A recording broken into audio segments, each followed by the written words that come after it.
25 Peta sawah. Itu dalam satu malam habis. Begitu kejamnya program ini. Jadi yang diserang sekarang bukan saja di Pasir Aceh Baru, termasuk Ujung Tanjung, Rantau Panjang, Pasir Aceh Tunong dan Pasir Aceh Baru. Serangannya tidak berat, cuman berapalah 10%. Penanggulangannya gimana? Penanggulangannya sudah kita berikan obat, sudah kita beri trisula. Ternyata tidak mempan. Laporan petani tidak mempan. Jadi sekarang jalan keluar petani adalah ala dulu. Ala masih nenek-nenek moyang kita. Kemarin di Ujung Tanjung baca Yasin dan masak kanji yang tidak pakai gula. Tidak pakai gula, pakai biasa aja. Santan dan beras. Itu Baca Yasin kemarin sudah terlaksana. Kita lihat dulu perkembangannya bagaimana. Nanti berapa? Jadi tadi pun saya meninjau juga serangan dari ulat gerayak ini. Lokasinya adalah di Ujung Tau Darat dan Ranupdong.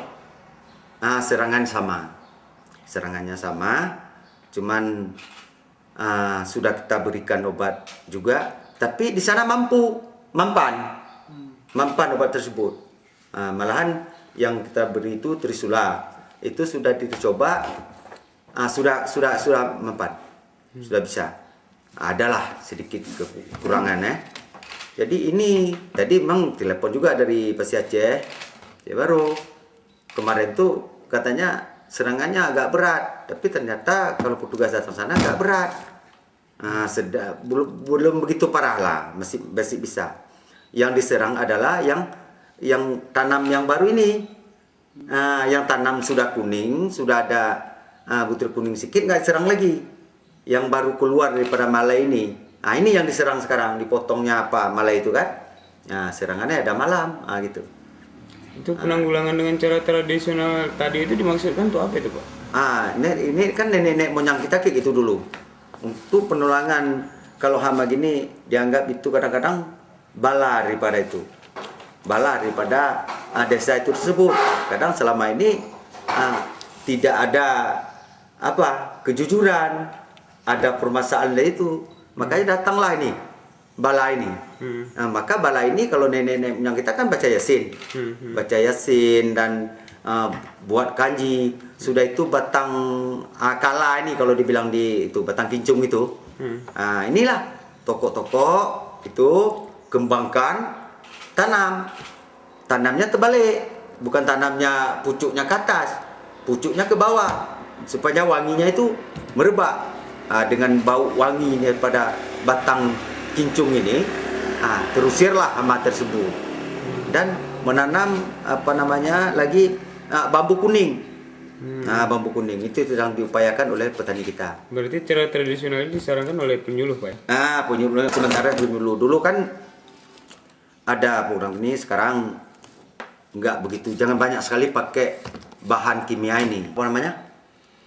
Mengandung racun daripada butir padi tadi. Maka nanti kalau dimakan oleh petani kita selama kelamaan, inilah penyakit yang akan datang. Karena racun itu mengandung dalam butir padi.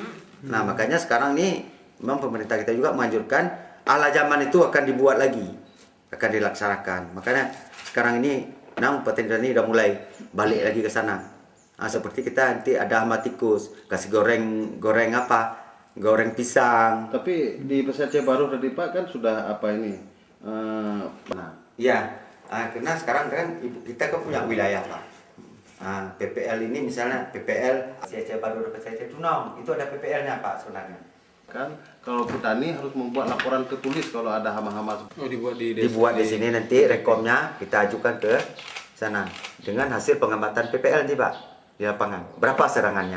Jadi petani buat laporan lisan ke BPP nanti buat rekom, belobat sana ke dinas. Kalau kemarin laporan tertulis nggak bisa diterima tuh Pak. Laporan tertulis. Iya, laporan tertulis. Nah, kalau petani nggak melaporkan secara tertulis nggak bisa. Nggak bisa. Orang kita kan pakai itu Pak. apa saja nanti kan orang tuh kan ada tempat penanggung jawabnya. Bukan berarti sudah dilaporkan secara lisan misalnya oleh petani,